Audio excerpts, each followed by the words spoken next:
बंदी छो सदगुरु श्री कबीर साहब जी, मेरे हृदय मंदिर के आराध्य परम पूज्य सदगुरु श्री महंत साहब जी, पूजा के योग सभी संत समाज, मैं चरण कमलों में सिर झुका की तरह बार बंदी करता हूँ। बोलिए श्री सदगुरुदेव की जय। सदगुरु श्री कबीर साहब जी जड़ चेतन का भेद बताते हुए कहते हैं कि जड़ाध्यासी बनने से मनुष्य जड़ाध्यासी हो जाएगा और जड़ाध्यास को यदि अलग करेगा तो मनुष्य मानवता में रह करके दानवता को त्याग करके अपने स्वरूप को जान जाएगा। जड़ाध्यास में रहा तो अपने आप को नहीं जान पाएगा। जड़ाध्यासी बनने से मन में विकार आते हैं और मन के विकार मनुष्य को बहुत हैरान करते हैं, वीरान करते हैं, दुखी करते हैं। मन के विकार ही तो मनुष्य को नचाते हैं और मन के यदि विकार दूर हो जाएं तो मनुष्य अपने आप को जान जाता है। और जो अपने आप को जाने गया समझ लो वो सब कुछ जान गया, और जो अपने आप को नहीं जान पाया तो क्या जान पाया? कुछ नहीं जान पाया। अपने आप की जानकारी ही सबसे बड़ी जानकारी है। आप कहोगे कि अपने आप को क्यों नहीं जानेगा जब स्वयं है? तो स्वयं होते हुए भी जी चेतन जीव अपने आप को भूला रहा है और अभी से नहीं अनादिकाल से भूला है। और बिना पारखी गुरु के भूल मिटती नहीं। ये भूल सारी सदगुरु श्री कबीर साहब जी ने बताई। कबीर साहब जैसे महापुरुष संसार में होना मुश्किल हुए तो लोग जान नहीं पाए। धोखे में अपने समय को गमा गए। संसार में विषय वासनाओं में लोग भूले हुए हैं। ये भी वेद पूरा सदगुरुदेव ने बताया। अच्छे कर्म कोई करना नहीं चाहता है और सुख चाहता है। अच्छे कर्म ना करे और सुख मिल जाए, ऐसा कैसे होगा? अच्छे कर्म करो सुख मिलेगा, दूसरों को आदर दो आदर मिलेगा। सज्जनता का बर्ताव करो, आपके पास में सज्जन लोग आएंगे। और चोरी करोगे, हिंसा करोगे, विचार करोगे तो आपके पास में वैसे ही लोग आएंगे। जैसे कर्म करोगे तैसे ही लोगों का आपके पास में जुड़ा होगा। एक पिता के 5 पुत्र थे। एक बार पिता ने अपने पुत्रों की जांच की, इनमें आज्ञाकारी कौन सा पुत्र है। यह सोचकर पिता ने अपने 5 पुत्रों को अपने पास में बुलाकर उनसे कहा, बेटा अब हमारा शरीर बूढ़ा हो चुका है, बुढ़ापे की ओर जा रहा है। तन से मेहनत भी नहीं की जा सकती, धन की तो जरूरत सबको ही पड़ती है। अब हमारी आज्ञा का पालन करो और नौकरी करने के लिए 5 चले जाओ। 1 वर्ष बाद लौट कर आना। ज्यादा से ज्यादा धन कमाकर जो लाएगा वही सपूत माना जाएगा। उसी को मैं अपने पूरे जीवन की कमाई दे दूंगा, यानी मालिक बना दूंगा। पिता की इतनी बात सुनकर 5 पुत्र अपने घर से नौकरी करने के लिए निकल गए। 5 अलग अलग शहरों में जाकर नौकरी करने लगे। सबसे बड़ा बेटा था, उसने एक सेठ के यहाँ नौकरी की। जब 1 वर्ष पूरी होने आई उसने सोचा अब मैं अपने घर जाऊंगा, मेरा कमाया हुआ धन कम पड़ गया तो मेरे पिता मुझे घर का मालिक नहीं बनाएंगे। चलो सेठ के यहाँ से कुछ चोरी कर लेते हैं। ऐसा विचार करके सेठ की दुकान में चोरी करने लगा। चोरी करते समय पकड़ा गया, मार पड़ी और आजीवन के लिए सजा हो गई। दूसरे लड़के ने एक सुनार के यहाँ नौकरी की।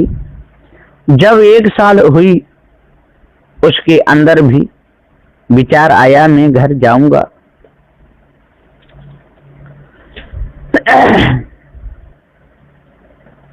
और मेरे से ज्यादा, यदि मेरे से ज्यादा धन लेकर मेरे और भाई आ गए तो घर का मालिक नहीं बन पाऊंगा। यह सोचकर उसने सुनार की दुकान में चोरी की। चोरी करते समय वह भी पकड़ा गया और उसकी भी सजा हो गई। तीसरे लड़के ने एक लोहार के यहाँ नौकरी की। उसने भी विचार किया, यदि मेरे से ज्यादा मेरे और भाई धन लेकर आ गए तो मैं घर का मालिक नहीं बन सकूंगा। उसने भी लोहार के यहाँ चोरी की, वह भी पकड़ा गया, उसकी भी सजा हो गई। चारों की सजा हो गई। चौथे लड़के ने एक किसान के यहाँ नौकरी की। उसकी 20 साल पूरी हुई। उसने भी विचार किया, यदि मेरे और भाई ज्यादा धन ले आए तो मैं मालिक नहीं बन सकूंगा। चलो इस किसान के यहाँ से कुछ धन की चोरी कर लेते हैं। यह सोचकर गले में से पैसे चुराने लगा। पैसे निकालकर हाथ में पकड़े थे, इतने में किसान आ गया और चौथा लड़का भी पकड़ा गया। उसकी भी सजा हो गई। अब बचा 5वां लड़का। उसने एक संत जी के यहाँ जाकर नौकरी की। संत जी उसे सत्संग भी सुनाते थे और महीना के 2000 रुपए भी देते थे। साल पूरी होने पर उसने गुरुजी से कहा, गुरुजी अब मैं अपने घर जाऊंगा। गुरुजी बोले, ठीक है बेटा जाओ। गुरुजी से आज्ञा लेकर वह लड़का अपने घर पहुंचा।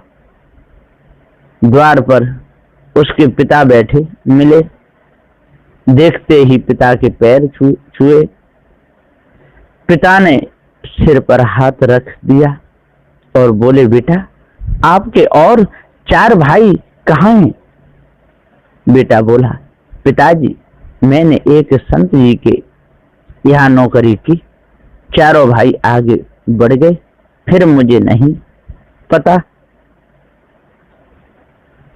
इतनी बात सुनकर पिता ने उन चारों का पता लगाया। वे चारों के चारों पकड़े गए। तब पिता ने छोटे बेटे से कहा, बेटा वे चारों तो चोर निकले, उनकी तो सच में सजा हो गई। अब इस कारोबार को आप ही संभालो। पिता ने छोटे बेटे को अपनी संपत्ति का मालिक बना दिया। छोटा बेटा घर का मालिक बन गया। मालिक बनने के बाद पिता की आज्ञा लेकर उसने संत जी को अपने घर बुलाकर पूजा की और सत्संग हुआ। गांव के लोग खुश हो गए, पिता भी खुश हो गए। छोटा बेटा माता पिता की सेवा करने लगा। इसे कहते हैं सुंदर जीवन। बेटा हो तो ऐसा हो। सज्जनों, सुंदर जीवन बातों से नहीं बनता, सुंदर जीवन सुंदर कर्तव्य से बनता है, बुरे कर्मों को तजने से बनता है, दीन गरीबों की रक्षा करने से बनता है, दया दान उपकार से बनता है। सबका हित सोचने वाला ही सुंदर जीवन बना सकता है। चैतन्य पूजा करने वाला ही आस्तिक कहलाता है। पत्थर की पूजा करने वाला नास्तिक होता है। जो दुनिया में है ही नहीं, निर्गुण निराकार है, अगम अपार है, चितमन बुद्धि से अलग है, ऐसे शब्द कहने वाला नास्तिक है। पत्थरों की पूजा करे चेतन से इतराए, नास्तिकता को जानिए निज को अंश बताए। संत गुरुजनों का कहना है कि पत्थरों की पूजा करें। संसार में लोग पत्थरों की पूजा करते हैं, चेतन जीव से इतराते हैं।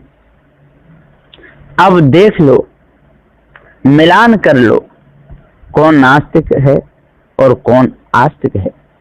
अपने आप को अंश बताने वाला नास्तिक होता है। अपने आप को जो जानता है वही असली आस्तिक है। जो सभी मानंदियों को हृदय से हटा देगा वही अपना सुंदर जीवन बना सकता है। ऐसा जानिए पारखी संतों के द्वारा। पारखी संत बड़े दयालु होते हैं और दया करके सत्य का ही उपदेश देते हैं। झूठे प्रपंचों में कभी फंसाते नहीं। पारखी संत दया करते हैं, इसलिए दयालु नाम है।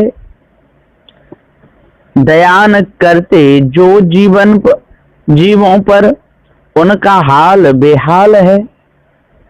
पारखी संत दया करते हैं, इसलिए तो दयालु नाम है।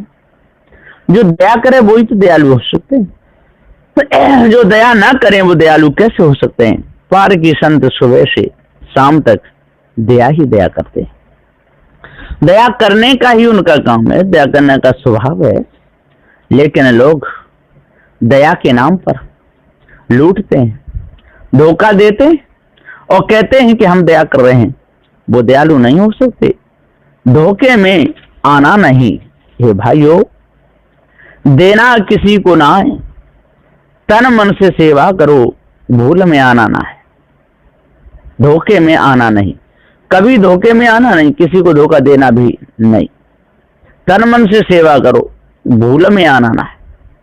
किसी को धोखा नहीं देना चाहिए। धोखा देना महापाप है।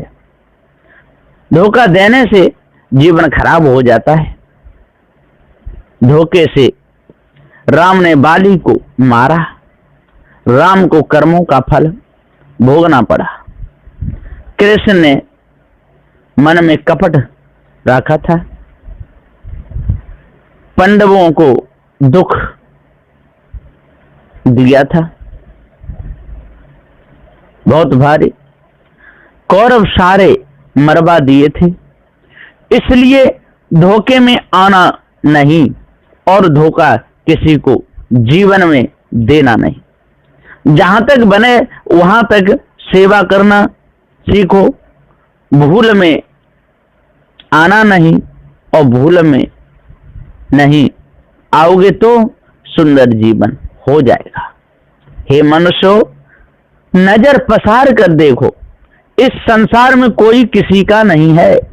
काम पड़ने पर लाखों पास में आते हैं और जब काम निकल जाता है तो फिर कोई पास में नहीं आते, दूर होकर निकल जाते हैं। ऐसों का क्या भरोसा, कभी भी धोखा दे सकते हैं। धोखेबाजों से बचोगे तो सुंदर जीवन बन सकता है। बन जाएगा, सुंदर जीवन बना सकते हो। बचने की साधना आपको ही करनी पड़ेगी, दूसरा कोई साथ नहीं देगा। पारखी संत दया करके निर्णय करके दिखलाते हैं, धोखेबाजी से दूर करें, निर्मल मन तुरंत बनाते हैं।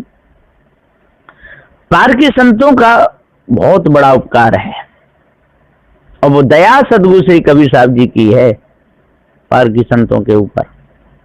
उन्होंने ही पारख ज्ञान कराया है। पारखी सदगुरु श्री कबीर साहिब जी से लेकर अभी वर्तमान में जितने भी पारखी संत हैं वे सत्य न्याय निर्णय का उपदेश देते हैं, निर्णय करके पूरा भेद बता देते हैं, धोखेबाजी से दूर कर देते हैं, मन को निर्मल कर देते हैं। जो भी पारखी संतों की शरण में आएगा, सत्संग करेगा, उसका जीवन सुंदर हो जाएगा। सुंदर जीवन ही एक सार है और जिसने अपना सुंदर जीवन बना लिया तो समझ लो उसने सब कुछ प्राप्त कर लिया। और जो इसी इस ब्रह्म परमात्मा देवी देवता भूत चुड़ैल तंत्र मंत्र जादू द्रोणाचार्य वेद 6 7 18 प्राणों की कल्पना में रहेगा तो उसका कभी सुंदर जीवन नहीं बन पाएगा। जो मार काट में रहेगा, देवी दुर्गे इनकी पूजा करता रहेगा, कुल देवी की पूजा करता रहेगा, बकरों को काट काट के बलि चढ़ाता रहेगा, या मुस्लिम धर्म में जा करके नमाज पढ़ता रहेगा, बकरों का हलाल करता रहेगा, मारता काटता मांस खाता रहेगा, तो इनका कभी कल्याण नहीं होगा। इनका मन पवित्र हो ही नहीं सकता है। किसी भी प्रकार से सुंदर जीवन बनाने का ठीक तरीका मानव जन्म में सेवा और दान, इससे बढ़कर और कौन करेगा। धोखे में जीवन गया, मिटान मन का राग, ठगियाई में आ गया, लिया अभिषेक में भार। सदुदय कहते हैं विषय का भार सिर पर धारण कर लिया, धोखे में खिया खाता रहा। खाने को तो सब खाते हैं, भर लेते हैं पेट, दीन गरीबों का धन लेकर बन बैठे हैं सेठ। दीन गरीबों का धन मार मार के सेठ बन गए तो क्या बने, कुछ नहीं। अहंकार गरजत फिरे, मानवता नहीं आए, ऐसे नरों का जीवन में कौन साथ देगा बताइए। अहंकार गरजत फिरे, मानवता मानत ना ही बात, ऐसे नरों का जीवन में कोई न देगा साथ, कोई देने वाला नहीं। महान गुरु का त्याग है सच्चा दिल का सार, जो जीवन में धार ले उतरे भव से पार।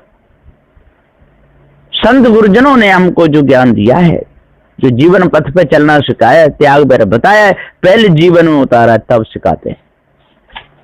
और जो जीवन में धारण नहीं करते, उतारते नहीं और ज्ञान बोध विचार की चर्चा करते रहते हैं, उनका कोई महत्व नहीं। हट हट पकड़े सो नीच है, सत्य को माने ना है।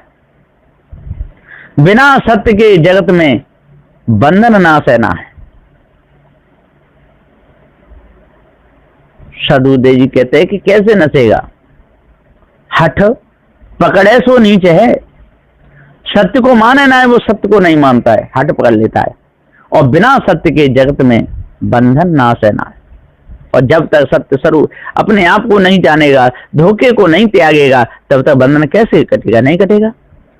मेल जोल बिन काम चले ना, कोई पास नहीं आता है।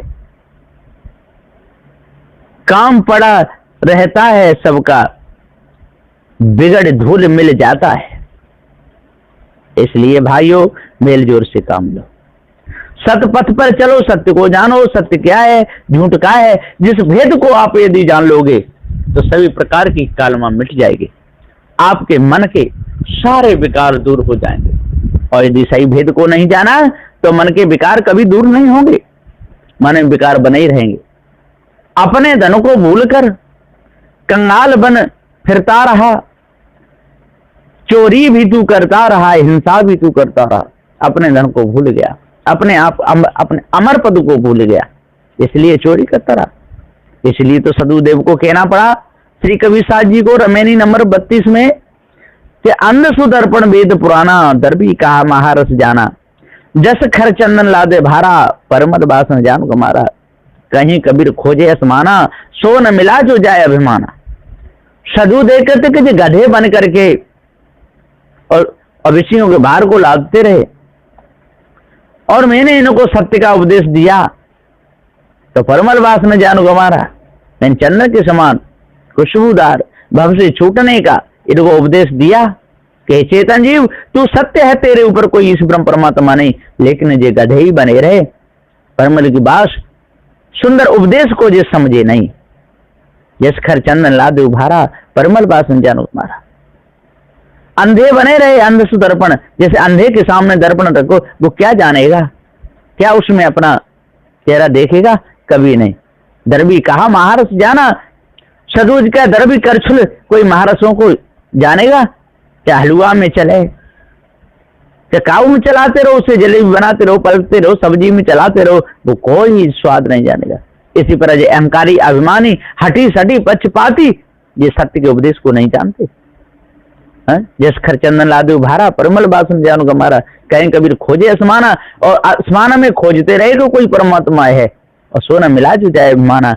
सदुदेव जी पुकार के कहते हैं कि अभिमान को त्यागने के लिए जिन्होंने भजन किया, लेकिन वो मिला ही नहीं, तो इनका अभिमान जाता और अभिमान बढ़ता रहा। तो सदुदेव जी पुकार के समझाते हुए कहते भैया इस ब्रह्म परमात्मा कल्पना त्याग दो, धर्म भूल कल्पना को अपने अंदर से दूर करो, तब पूर्ण शांति मिल सकती है, नहीं तो मिथ्या धोखे में जीवन चला जाएगा। बस इन्हीं वचनों के साथ में मैं अपनी वाणी को विराम देता हूँ। बोलिए श्री सद्गुरुदेव की जय।